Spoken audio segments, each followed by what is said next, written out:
네, 오늘 낭독할 책은 이어령 유고집 이어령 선생님의 작별입니다. 네, 얼마 전에 이어령 선생님께서 이제 돌아가셨죠. 이어령 1933년 11월 13일 충남 아산에서 태어났으며 호는 능소다.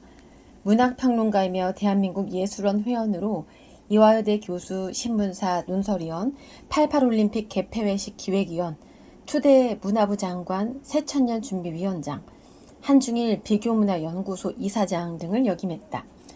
대표 저서로는 논문 평론의 저항의 문학, 공간의 기화학, 한국인 이야기, 에세이 흙 속의 저 바람 속에, 지성에서 영성으로, 디지로그, 축소지향의 일본인, 생명이 자본이다, 젊음의 탄생 등이 있고 소설 장군의 수염, 환각의 다리와 시집 어느 무신론자의 기도, 날개 하소설을 펴냈다.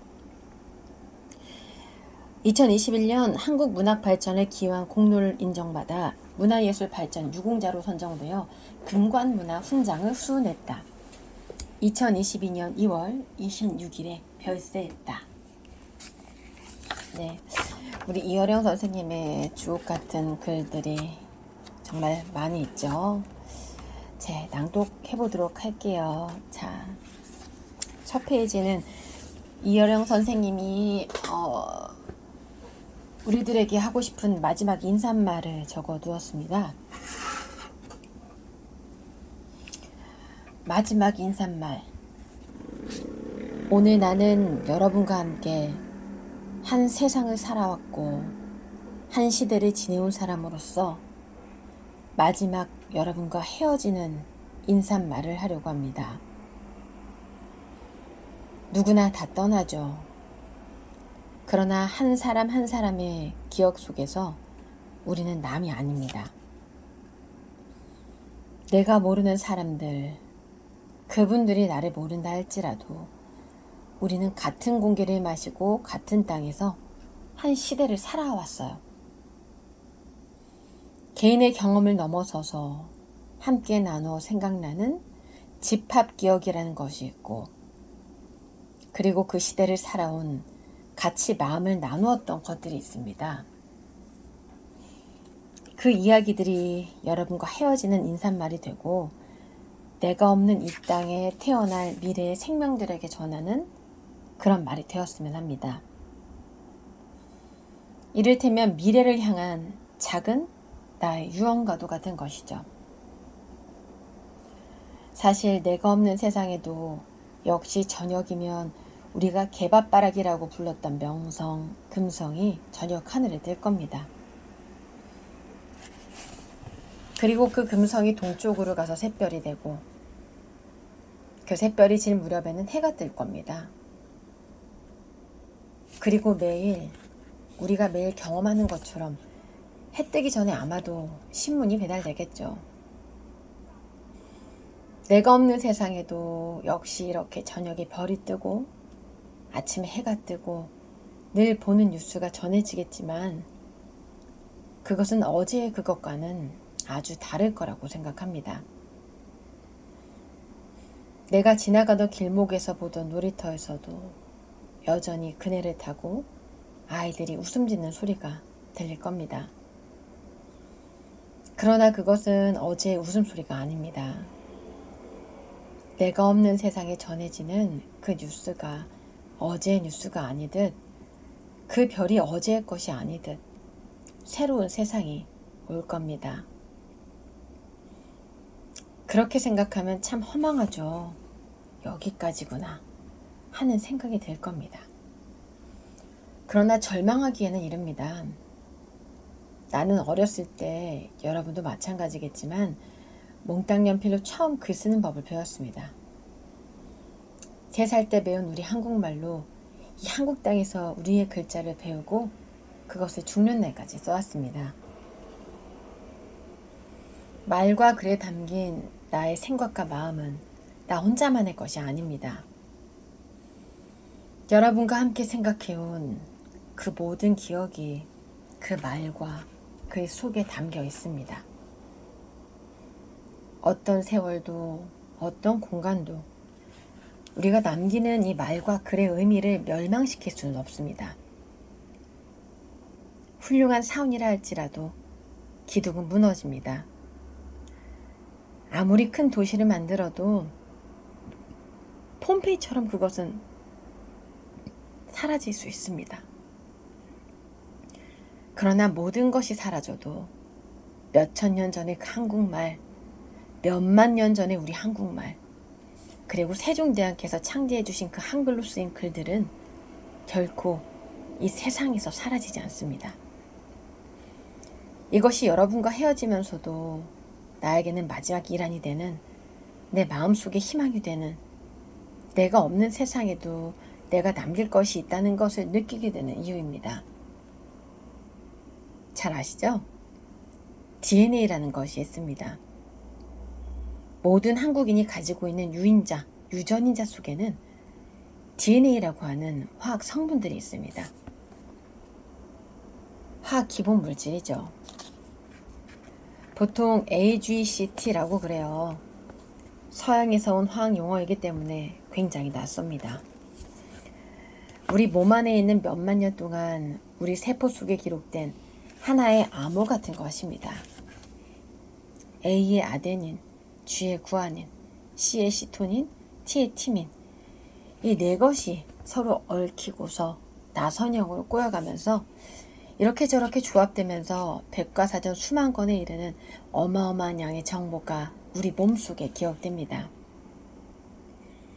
우리의 할아버지의 할아버지들이 경험했던 그 많은 이야기가 내 세포 속에 전해지고, 또 내가 경험한 것들이 이 AGCT라고 하는 네 가지 글자, 네 가지 DNA를 거쳐 내 자손들, 내 피를 이어받은 후손들에게 남게 되는 겁니다. 유전자가 남게 됩니다.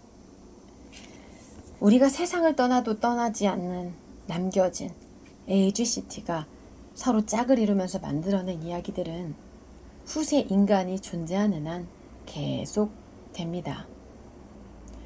과학자들에 의하면 36억 년 전부터 내려오는 그 신비한 생명체가 기억하는 물고기였던 시절, 도마뱀이었던 시절, 하나의 포유류로서 살았던 시절, 그 모든 기억이 내 몸속에 있고 내 몸속에 있는 유전자들이 후세에 전해지는 겁니다. 죽음은 끝이 아니라는 거죠. 이 생물학적 유전자와 마찬가지로 우리가 남긴 말과 글 속에서도 우리가 사용하고 있는 아침 저녁으로 쓰고 있는 말과 글 속에도 똑같이 문화 유전자가 숨어 있습니다. 우리가 이 세상을 떠나도 우리가 남긴 말, 가장 중요한 몇 가지 말들은 마치 AGCT처럼 서로 얽히고 결합되면서 내가 없는 세상, 우리가 없는 그 세상에도 우리의 이야기를 전달해 간다는 것이죠. 오늘 나는 그 이야기를 하렵니다. 우리 DNA의 네 가지 화학 기본 물질처럼 언어로 내 평생을, 우리가 겪은 이 시대를 나타낼 수 있는 소위 키워드, DNA 같은 말들에는 무엇이 있을까요? 내가 읽은 그 많은 책, 내가 들은 그 많은 노래, 그 모든 것을 찾아보고 그 안에서 몇 개의 단어를 추려봐라. 그것도 나 혼자 경험한 것이 아니라 우리 모두가 나를 기준으로 할 때 80평생, 한 세기 100년에 가까운 계약이부터 내려온 그러한 우리 역사를, 우리 생활을 공동으로 경험했던 것을, 너의 이야기가 됐든 나의 이야기가 됐든 그 이야기를 몇 가지 단어로 추려봐라. 하시겠습니까? 어렵죠. 나한테도 참 어려운 문제입니다. 우리가 늙어 죽음을 앞뒀을 때 돌아간다고 하지 않습니까? 돌아간다고. 우리는 먼저 어린 시절로 돌아갑니다. 귀 빠진 날 어머니와 함께 우리는 고통 속에서 이 세상에 태어났습니다. 그 귀 빠지는 아픔, 기억 없는 어린 시절 나의 출생, 거기로 돌아가는 것입니다. 내 기억 속에 아주 어렸을 때로 돌아갔을 때 문득 들려오는 노래 하나가 있습니다. 나 자신도 놀랍습니다. 고상한 노래가 아닙니다. 철학적인 무슨 엄청난 노래도 아닙니다. 지금도 어린아이들이 부르는 구전동요. 원숭이 엉덩이는 빨개. 사람들은 이걸 언어의 폭력이라고 부릅니다. 왜 그럴까요? 원숭이에서 백두산에 오기까지 논리적인 근거나 자유현상의 이미지가 이어지는 것들이 제멋대로라고, 그래서 이걸 논리의 폭력이라고 합니다. 사실 우리 모두 어렸을 때 한 번쯤 이 노래 불러본 적 있을 테지만 생각해보면 정말 황당합니다. 아, 원숭이 엉덩이 하고 많은 원숭이 중 왜 엉덩이일까요? 원숭이 엉덩이는 빨개. 그 빨간 것이 하고 많은 빨간 것 가운데 왜 사과입니까? 맛있는 사과. 사과 맛있어. 맛있는 게 하나 둘이 아닌데 왜 바나나입니까? 설명이 안 돼요. 그리고 또 갑작스레 길면 바나나, 바나나는 길어, 길면 기차가 나오네요. 기차가. 그러다가 또 기차는 빨라 하더니 빠른 게 옛날엔 뭐 토끼라고도 했어요. 내가 어렸을 때는 토끼로 이어지는 노래도 있었어요. 마르면 토끼, 토끼는 하얘, 하얘면 설탕, 뭐 이런 식으로 불렀죠. 그런데 오늘날 전해지는 버전은 빠르면 기차입니다. 그리고 기차는 길고 빠르다. 빠른 게 뭐냐? 비행기입니다. 비행기는 높아, 높으면 백두산, 이렇게 이어져 갑니다. 그러니까 원숭이부터 백두산까지 어떤 맥락도 없어요. 그런데 내가 오늘 귀중한 시간을 내어 헤어지는 말들을 하자, 내 평생 겪은 것을 담아낼 가장 중요한 DNA 같은 말을 찾아내자 하면서 왜 이 얘기를 꺼내는 걸까요? 나도 놀랐지만 여러분도 놀랐을 겁니다.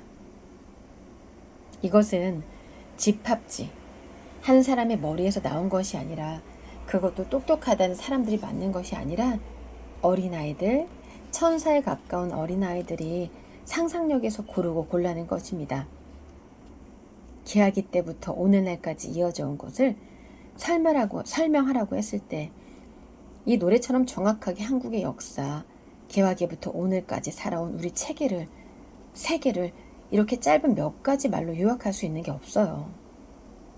원숭이, 사과, 바나나, 기차, 비행기, 백두산. 백두산을 제외하고 가만히 보세요. 다 우리 게 아닙니다.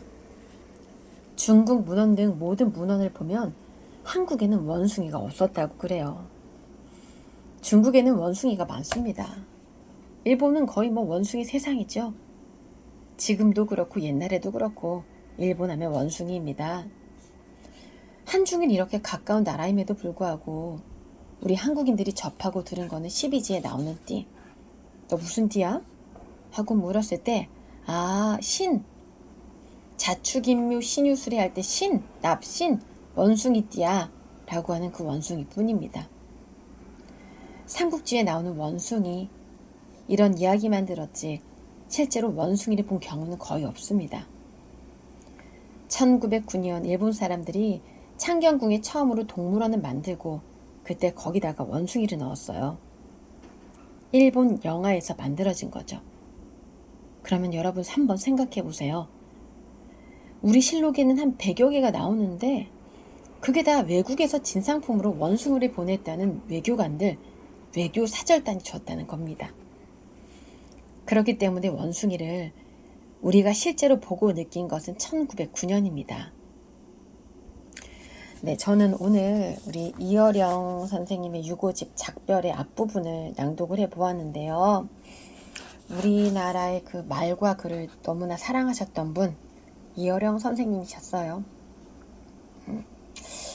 우리나라의 정말 한 획을 그은 작가님이기도 하시고요. 오늘 작별이라는 책을 읽어보면서 다시금 이어령 선생님을 떠올려 봅니다.